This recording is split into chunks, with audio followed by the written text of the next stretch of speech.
Hello everyone, this is Pastor Britt Strelhecker from New Beginnings Church of Middletown, Pennsylvania. This is part 3 of the Prophecies of Christ. We're talking about the prophecies that were spoken of in the Old Testament about who the Messiah would be. And we're focusing on the Gospel of Matthew, the first book of the New Testament.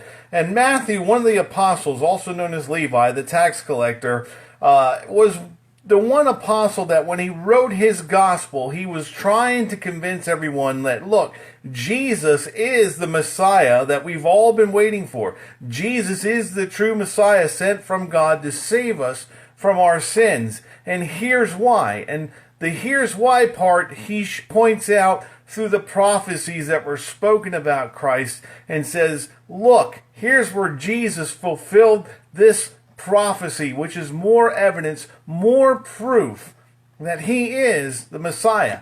And we talked about two things that were in chapter 1 of the book of Matthew, and that was the lineage from Abraham down to Jesus, showing that Jesus is from the line of David, which the Messiah was to come from the line of David. And it's even important to point out that they start with Abraham, who is the patriarch of the Jewish faith, and bring it down to David's line, and then shows that Jesus is part of that lineage, as the prophecy said he would be, as the prophecy said that a king would be raised up in Israel from that lineage. So Matthew points that out as the first thing he talks about in his gospel. And then the other thing was the sign that God said he would give to the people, and that would be that the virgin would be with child and would bring forth a son, and his name would be called Emmanuel, meaning God with us. And that was also something that we talked about in segment 1 of this series. So today we're going to look at something that's written in chapter 2.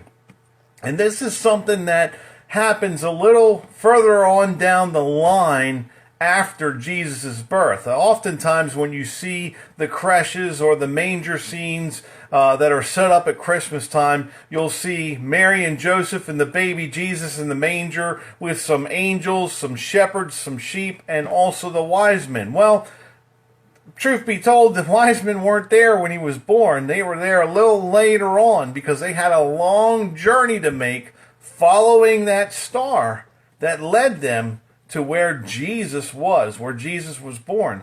So these are the Magi that are coming from the east, and these guys have often been looked at as royalty. Some say they were scientists, some say they may have been magicians or some sort of spiritual or holy men that came from the eastern lands and were wealthy and had the time to travel and had the endurance to travel a long distance in search of this newborn king of the Jews so that they could pay homage to him.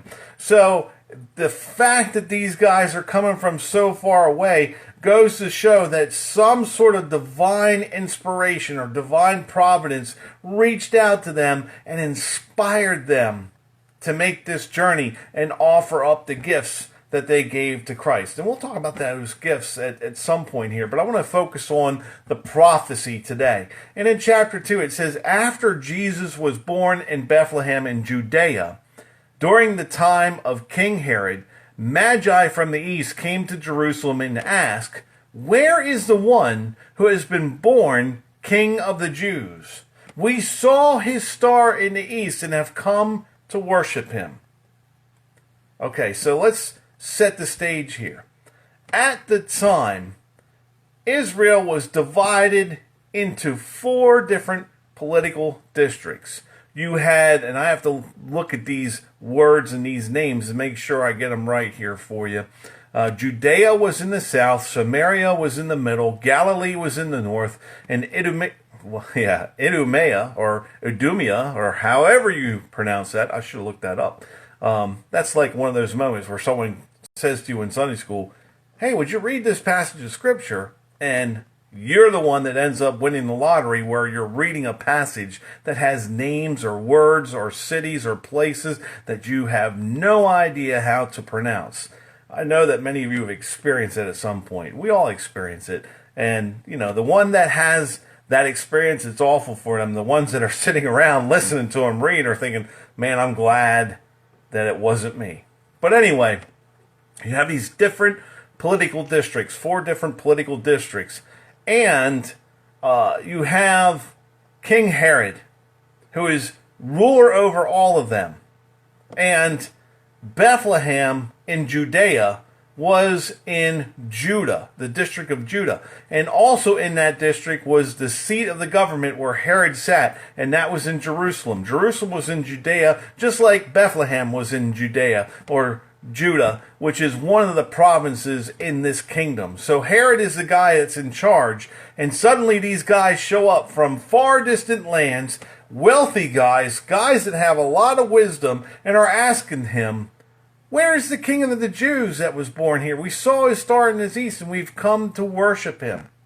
Think about that. Herod's thinking, okay, I'm the guy that's in charge of this district, so who's this king of the Jews? Yes, I have a very large Jewish population in this area because this is part of what they called the Promised Land, the land that was given to their ancestors, and a lot of their tribes live here as a result of that. But this is the kingdom that I'm in charge of. So why are you guys not coming to see me? You're coming to see somebody else? Who is this somebody else? And obviously, Herod put 2 and 2 together, like maybe this has something to do with the prophecy of the Messiah that he's heard about amongst the Jews. And don't get me wrong, Herod was not really disliked by the Jews in that area because he helped with the renovation of the temple. He made renovations to the temple to make it a nicer place, and that won him a lot of favor with his people that were Jewish in the area which he ruled. And, you know, he probably did that as a political means of trying to win their favor and trying to win favoritism with them to make it easier himself to be a ruler of that land. So here these guys come and ask, where is the king of the Jews? Well, technically, Herod's thinking, I'm the dude that's the king of the Jews. Who are you looking for? So when Herod heard this, he was disturbed. And this is back in the chapter 2 at verse 3.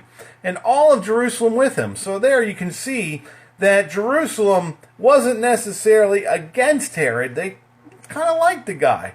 So he was disturbed, and they're disturbed too. They're like, why are these guys looking for a ruler when they're talking to him? So when he had called together, and this is Herod had called together all the people's chief priests and teachers of the law, he asked them where the Christ was to be born. In other words, where is the Messiah to be born? Because this has to be the king that these guys are talking about. And the chief priests and the teachers of the law answered him and said, in Bethlehem in Judea. They replied, for this is what the prophet has written. But you, Bethlehem, in the land of Judah, are by no means least among the rulers of Judah. For out of you will come a ruler who will be the shepherd of my people Israel. And that was coming from Micah chapter 5, verse 2. That's where that prophecy came from. So that's what the chief priests and the teachers of the law were telling Herod. This is what the prophecy says. So this is where these guys must be traveling to if they are to find the Christ. But everybody at that point was like, well, we know the prophecy of the Messiah, but we have yet to see the Messiah come, because the Messiah is going to be a great king and is going to end Roman oppression of this area and is going to establish a new kingdom of Israel that will have great influence in the world. And we talked about that in one of the other segments. But this is a guy that is supposedly coming as a mighty warrior, a mighty king. And they had not seen a mighty warrior or a mighty king show up. In fact, they were happy with the way things were because Herod wasn't such a bad guy. He helped them renovate the temple, and things were honky-dory. But they were honky-dory until these wise men show up. And, of course, some people may have heard something of the effect that there was a child born in Bethlehem that created a stir because shepherds had talked about an account of angels coming to them and pronouncing the birth of someone great, the birth of someone that's going to bring peace on earth and goodwill to men. So some people may have heard something to that effect that were part of this crowd, but the Bible doesn't really expand too much upon that. So Herod called the Magi secretly. In other words, he wanted to meet with them in private where no one's around, and he said, and he found out from them, and it says here in the Bible in verse 7, then Herod called the Magi secretly and found out from them the exact time the star had appeared. So now, why did he ask when that star appeared? Because he wanted to know a timeline. See, this guy's not a dumb guy. He's pretty smart. So he wants to have an idea. If there was someone born that these guys are coming to worship or coming to pay homage to, he needs to know, when was this person born? What time frame am I looking at here? So he asked them the exact time the star appeared. He sent them to Bethlehem and said, go and make a careful search for the child. He figured, hey, if they're looking for this guy, why not have them find him for him? That way he doesn't have to send all kinds of agents out looking for whoever this child may be. And he said, go and make a careful search for the child. As soon as you find him, report to me. See how that works? As soon as you find him, report to me, so that I too may go and worship him. Well, we all know that last part of his sentence, so that I too may go and worship him, was total my initials. Did you get that?